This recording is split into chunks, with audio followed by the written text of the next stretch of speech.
Hey class, welcome back. Today, notes for September 1st. We're going to be getting into the midterm today. For today, the midterm is going to comprise of an online exam. The online exam is going to be held on quizzes. Now, if you don't know what quizzes are, I've got probably the link up on the main screen. Log into the quizzes. Once you've logged in, we'll start the test. After you finish the test, you have the rest of the period devoted to you to finishing any outstanding assignments that we have to get done. So if you have art histories that you gotta be turned in, if you have sketchbook designs that have not yet been done, finish those up, get those turned in, and then finalize on projects so that those are ready to turn in, good to go, and I will see you guys after that. Now, this is an assessment midterm, so it is a test. That test is graded as a normal assessment. Make sure that you answer the questions to the best of your ability. Again, I've told what provisions you guys can use during the test. Make sure that you're staying within of those boundaries. You're not accessing any of my videos, or you don't have any digital copies of notes. Those are the two main factors. Digital copies of notes you cannot use, or any of my videos. Just reiterating that for you guys. Again, available for questions if you have them. Other than that, good luck. I'll see you after class.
All right, getting us started off for my ceramics class. This is ceramics coils. We're talking about coils today. What are coils? Coil projects that you guys are doing, you have two projects that you're designing. One is the coil vase. For that coil vase, nice tall vase, I want to make sure that you have enough space to properly decorate the outside of that vase structure. Make sure that you have an image that you've researched to bring in so that you have that piece to go on the outside. Remember, you're bringing them into me, or you're going to send me an email so that I can print those things off. Then we're going to transfer those things onto the exterior of the pieces once they come out of the kiln. These ones do have to be fired first, so make sure that you've smoothed those things out. For the coil vase, make sure that you smooth out the interior and the exterior so that both sides are perfectly smooth. This goes for two reasons. Number one, you need a nice smooth finish on the inside and the outside to ensure that all those coils are properly joined together so that you have a nice finished completed vase and all of that works together. Two, second reason that you have to do this is because you want to make sure that you have a nice smooth surface for your decoration component. If you have bumps and ridges in the surface, that will make it a lot harder to do the illustrations on. My best suggestion is to go through the different tools, look at the way that the tools are shaped in the box there. If you need to use a elongated tool to smooth the pieces out, use that to refine over those edges so that it is as smooth as perfectly possible. Look at it from the side, make sure there's no bumps that you're having to really kind of draw and work around. That just makes your life a lot harder, and want to try and minimize that as much as possible. For the coil bowl, that second one there, the coil bowl piece you are building inside of the plastic bowl container, make sure that you've lined it with the newspaper as I've illustrated in my video. Watch the video again if you need more tips, and I want to make sure that those designs that you're doing that we're getting into in just a second, but as you're putting in those coil pieces, that everything goes in a nice even format, because we are going to be decorating the interior of those bowls when we are finished with this project. Now, on to some specifics with that bowl. One of the things that I put on the information there was the exterior of the bowl has to have some sort of a design element to that. The reason that we want to have a design element is because of what we're going to be doing to finish these pieces off. So for the design, your theme is based around symmetrical patterns, symmetry. Everything should have a balance. If it doesn't have a balance, it's going to be off, asymmetrical. We want to make sure these are symmetrical pieces.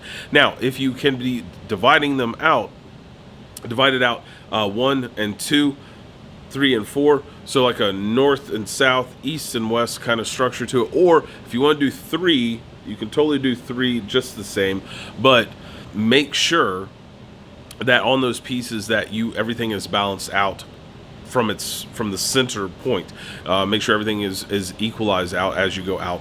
On the interior of these bowls, you want to make them as smooth as perfectly possible. Reason we want to make them smooth is so that we can ensure that we can decorate the interior of them just the same. For this, you're going to be doing a lot of coil designs, a lot of coil rolling. As you're rolling out those coils, make sure that you're using this section of the palm of your hand as you're rolling out the coil, because that is what keeps it nice and smooth and even. Consistency is key for all ceramics, very much so for coils, because you want to build up the same amount of thickness across the entire space.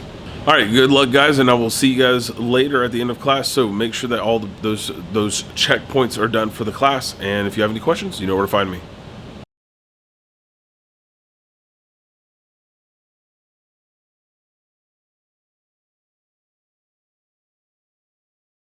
Let's get into some mark making. Now, for my service design class, you guys are getting into mark making today. What is mark making? Mark making is we're making marks on paper. That's really it. There's not really a lot of high thought for that. But what this is telling us is how we create tools, how we use different things inside of our classroom, how we are creating marks on paper. Now, what is that? What are we supposed to do for that?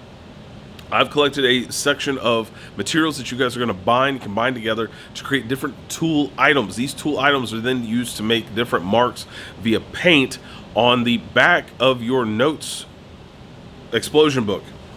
This thing, so you're going to take the back side of this that you have as the blank paper. We're going to be doing a different mark making patterns on the outside of this.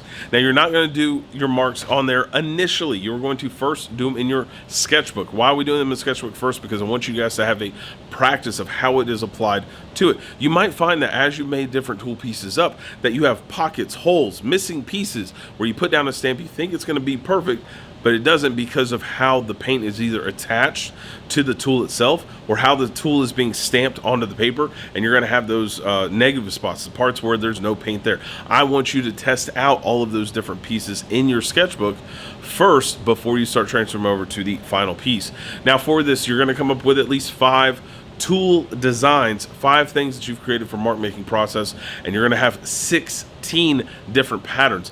In your sketchbook, I would shoot for 20 different patterns, because some you're going to like more than others, and if you have a couple that you don't like, you got backups just to fill in those spaces. Again, using 5 different tools, that is the minimum. You might want to make 10, or you might want to make 20 different tools. Each one has a different mark, and those are the ones that you want to use. That's perfectly fine by me. You guys have full carte blanche in making those tool pieces with the materials that I've got provided. If you have something at home that you'd like to bring in and use in place of that, perfectly fine with me as well. Do double check with me, and I want to make sure that it's mainly so that the things don't break down while you're using it. I want to make sure they're consistent as much as possible. You're going to be making 5 tools minimum, testing them out in your sketchbook. You want at least 20 different pattern designs, and all of those designs are done in the sketchbook. So that's the overall for today. If you have a couple that you want to go ahead and start transferring on the paper, you can. You got me if you got questions. Otherwise, catch you guys later. See you guys.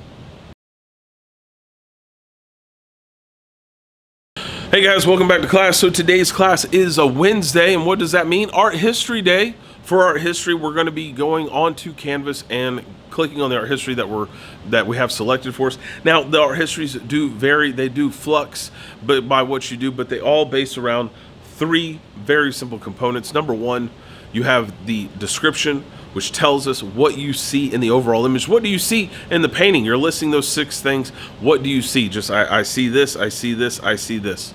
Those are those I see statements. Number 2, you have your interpretation. Why did the artist come up with the decisions that they made in creating of this piece? Why did the artist decide to do the reasons and pieces as they did? Look these things up. Find a blog, find a video, find some sort of research. Don't use Wikipedia just because it's not a quantifiable quality source for information. Biography, or if you have an independent blog, if we're doing some modern artists, find an independent blog, them saying why they did what they did to help justify your reasons, your rationale, your meaning behind your interpretation. For this 7 to 11 sentences, completed sentences on the overall piece, not I think that they did this because of this, and well, I like it because I like it. Does not make a full sentence structure. What I'll do is I'll probably combine those 3 sections of a sentence into one sentence, and then you have to finish off the other 6 to 10 sentences to finish off that section. Make sure that you're being concise in what you're trying to explain. Again, this is an opinion. As long as I can understand why you think what you think and how you got to that resolve, you have pieces, examples from the image itself, from the artwork that justify your rationale, you got the points. Even if I think you're wrong, you justified it by seeing something in there that you saw, and you want to use that to explain your reasoning, your rationale, you get the points. On to the second one, there is the judgment. The judgment is the number 3rd part there. For the judgment section, you're doing 7 to 11 sentences in this one as well. And for the judgment, you're telling me whether you like the piece, you don't like the piece, falls under the same category as the one before this. Make sure that you have full, completed, thought-out sentences. Use justification of the image or the art, life of the work of the artist, if you've researched more of them, to justify your meanings, whether you like the piece, you don't like the piece. That is fine. You might find a piece, Diego Rivera's May 3rd painting, where it was the slaughtering of civilians by the Spanish Inquisition, and people, they're mad about the Inquisition. They're mad that these people were killed, but you like the painting because it says truth to history, that these people were taken out of their homes and persecuted for no reason whatsoever. They're wearing white shirts to justify that they were innocent. There was nothing wrong with them. You have military people coming to take them away, coming to take them down. You are justifying why you think what you think, using substance in the work. That's the stuff that I'm looking for. Again, all this is opinion based. Sell me on your opinion. You got the points. So knock out those 3 sections, get it turned in. Remember, I like it done online. So if you can go ahead and submit it through Canvas, through that Word doc. If it's not working, worst case scenario, send it to me in an email. Make sure it's all written out. Had one student write it in notes, copy and paste it into an email, so I have it fully there. iCloud just doesn't work the same. Make sure all that stuff is taken care of. Other than that, you guys know how to find me if you guys have a question. Otherwise, I'll see you guys later. Have a good one. Ciao. All right, guys, we're getting into day 2 of our coils here. Now, for the coil piece for my ceramics class there, on these coils, make sure that you're smoothing those coils out. This is by far one of the most important things that you guys can do. This is an integral part of the sculpture ceramic making process, is making sure that pieces are smoothed out properly. Use the different tools, use a wet sponge, use a paintbrush to get a little bit of water in there to smooth out those pieces. You want to make sure those textures, those surfaces are smooth as possible. Now, if you've started working on this the day before, which I hope you did, make sure that you're adding a little bit of slip onto those coils, so as you're attaching those coils, they have something to grip onto. And the reason being is because we're taking fresh clay that's out of a bag, and you're taking some built clay. Let me put my hand like this, and you're adding that fresh clay to it. You want to put a little slip there just to make sure that the water amount in the fresh clay and the water amount in the piece that you've already built start to equalize and make about the same. That's why I put the slip in there. Slip is to make sure that those two pieces are hydrating at the same rate so they interlock together. If you need to, there's what's called scratch and score, which is where you scratch the surface with a tool. Where you're scratching the surface with a tool, using something to rough up that edge a little bit, put the slip in, so then you're filling up those components and filling up the components with the fresh clay, and you're fusing together and locking together, creating that nice, even, smooth finish piece. All those things work together. After you've done that, just keep on building. keep it on going. If you're working on the bowl, you're working on the vase, get those two things done, smooth things out. For the bowl, the texture that we're going to see, the design aspect is going to be laid on top of the paper, so that part's not going to be smoothed out. So we'll see how the coils were folded into the bowl shape, so that one don't have to worry about, but make sure you're smoothing out the interior. I put a little bit of slip on the inside there too. Keep it as smooth as possible. Want to have a nice even finish so I don't have any bumps at all. I want to try and make it as smooth as possible for my design. As always, if you guys have questions, you know where to find me. I'll catch you guys later. Have a good one. Later.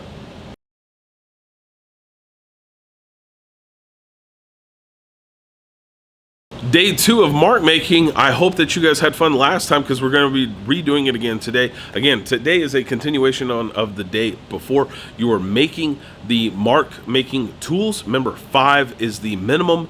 20 different designs in your sketchbook. Dip it in paint, see how the mark looks, test it out, see what you like, see what you don't like.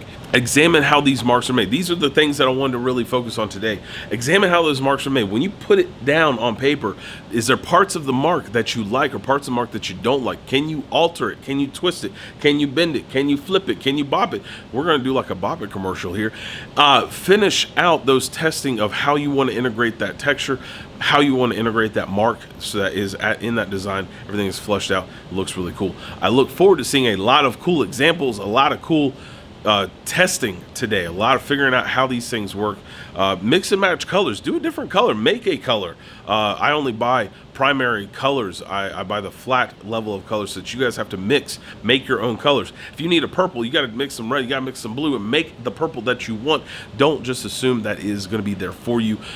Change up the color spectrum. What do you find interesting? What do you find as integration? How do you want to put that in? You might want to take that mark and overlay them and give 2 different types, 2 different examples, and mix up the colors. That would look really cool. Then you get depth, you get space, you get structure, you get something where there's levels to it. That is interesting.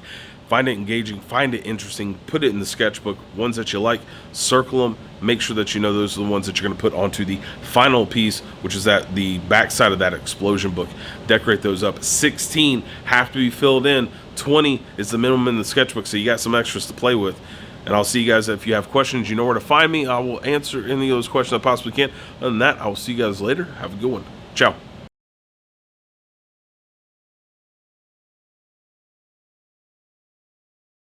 All right, my ceramics class, we're on day 3 of the coil vase piece. Day 4 maybe. We're working on the coil vase. What does that mean? Today you got to have it done. What are we looking on that coil vase? On the coil vase, again, the interior and the exterior are smoothed out properly. If during the build today you want to take a tool and carve in different designs, different patterns in there, and actually pull some of the clay out, you could totally do that today. The clay should be at what we call the leather hard stage. There's 3 different stages in the raw clay phase. You have raw, fresh clay right out of the bag. Then you have the leather hard phase. The clay should feel cool to the touch. It feels a little bit like leather. There's that softness component. It's still like that dark grayish color because this is the low fire clay. All that stuff has got water in it still, but it's still, you can kind of carve into it without it breaking. Bone dry is where we don't really want to touch anymore. That's when it is that ashy white color. When you touch it, you get dust on your hands. It's dusty, it's dry, it feels like the desert. Times like that, that's when you want to make sure you're stepping away from the piece altogether and it is done, it is finished. If you're carving your name in the bottom of the piece, which I hope you did already, make sure you do that at the leather hard phase. Do not do it during the bone dry phase. The piece is just too fragile. Don't want you to risk breaking it.